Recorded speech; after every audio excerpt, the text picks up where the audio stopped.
going to start encouraging paying doctors, not based on how many tests they take, but based on the quality of the outcome.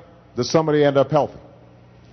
And it turns out that a lot of times, if you go to the doctor, you get one test, then you go referred to a specialist, you get another test, then maybe you go to a third person, the surgeon, you get a third test.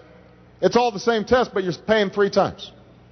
So what we're trying to say is, we'll pay you for the first test and then email the test to everybody. Right? Or have all 3 doctors in the room when the test is being taken. But that's an example of the kinds of things that save money and will start reducing costs over the long term. So what we've done is we've embedded in how Medicare reimburses, how Medicaid reimburses, all these ideas to actually reduce the costs of care. So our hope is that over time, over the next 3, 4, 5, 6 years, because of all these changes, that we've actually saved money from this, even though more people are covered.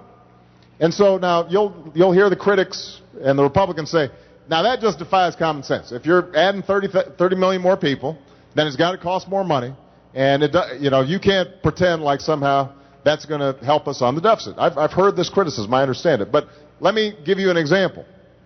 If you've got a house and you've got a big hole in your roof, and it's raining and snowing through that roof, and there's some people who are inside the rooms where the roof's okay and they're nice and warm, and then you got a few, of your family members in that room where there's a big hole in the roof, and they're shivering and they're cold. If you repair the roof, that's going to cost some money. But if all the water damage from your floors and all the heat that's going out of the roof and all, you count all those savings over time, it may turn out that it actually is saving you money. And by the way, all those family members now are warm too. You're not the only one who's warm, right? That's essentially what we're trying to set up. Now, last point I want to make. All those savings that we're anticipating, we don't even count those when it comes to making sure that this is deficit neutral. Here are the 2 ways that we're paying for this thing. Number 1, we are eliminating a whole bunch of waste, fraud, and insurance subsidies that were being paid out under Medicare that aren't making our seniors any healthier. I mean, you've got a pretty sweet deal for insurance companies right now in a program called Medicare Advantage, where they get $18 billion a year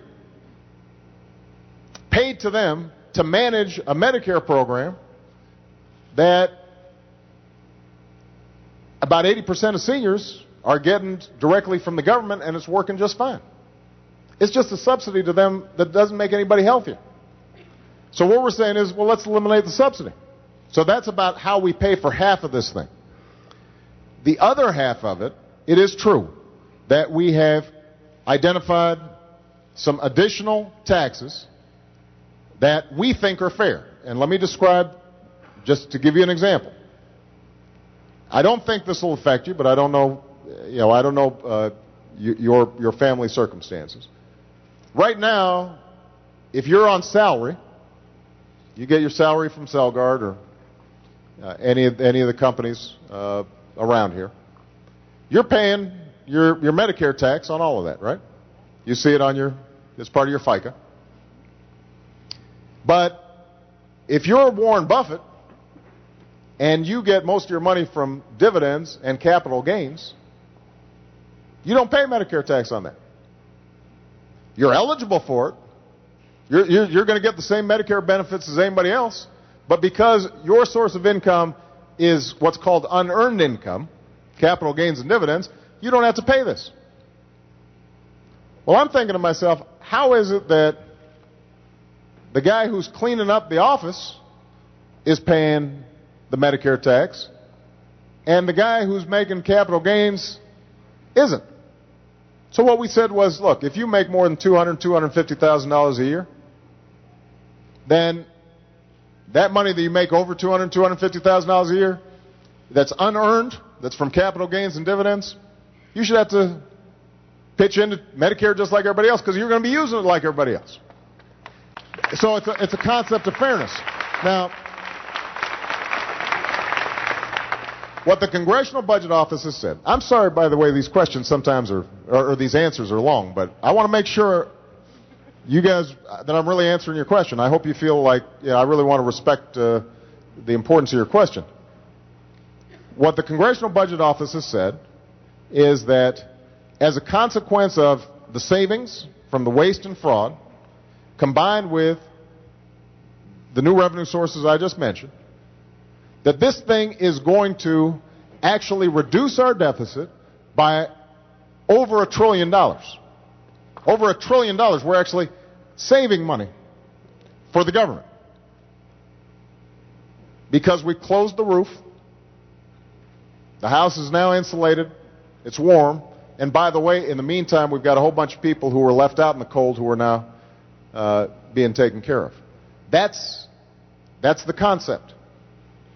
But I know that for a lot of people, they've got a legitimate concern about, gosh, it just seems like government spending's out of control. I understand that. I feel that. But understand what happened. When I walked in, we already had a $1.3 trillion deficit. That's an annual deficit of $1.3 trillion. That's the day I got sworn in, before I did a thing. We had $8 trillion in accumulated debt from the war in Iraq, not paid for, the prescription drug plan, Medicare Part D, not paid for, Bush tax cuts, not paid for. So we already had all this debt that had just been piled up, but nobody had noticed because things were going kind of good. Just like a lot of folks didn't notice their credit card was going up or that their home equity loans were going up, because when things are going good, you tend not to notice. So all that debt had already accumulated.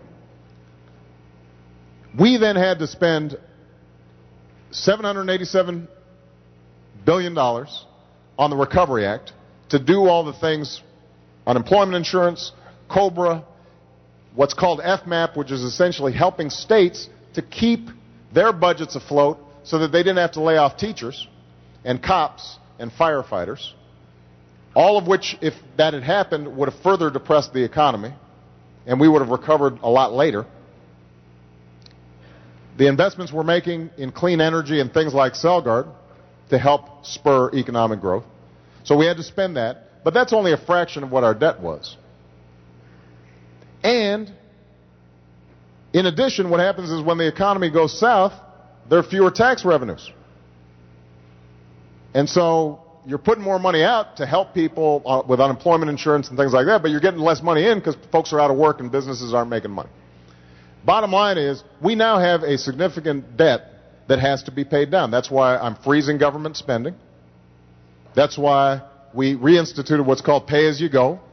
You can't start a program without paying for it. Our health care program is paid for.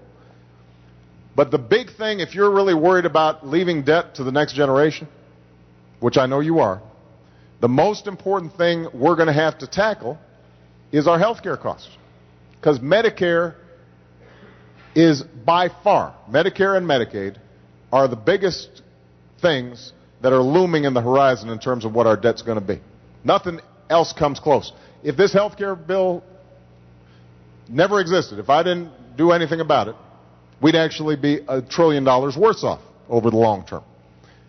But even with what the savings we're getting from health care, we're still going to have to do more.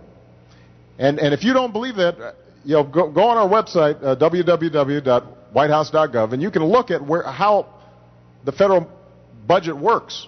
A lot of people think if you just eliminated foreign aid, we could balance the budget. Or if you just eliminated earmarks, you could balance the budget. Earmarks, pork projects, what everybody calls pork, those account for about 1% of the budget, less than 1%. Foreign aid accounts for about 1.5% to 2% of the budget. Most of the budget is Medicare, Social Security, Medicaid, defense spending, and interest on the national debt. That accounts for about 70% of the budget.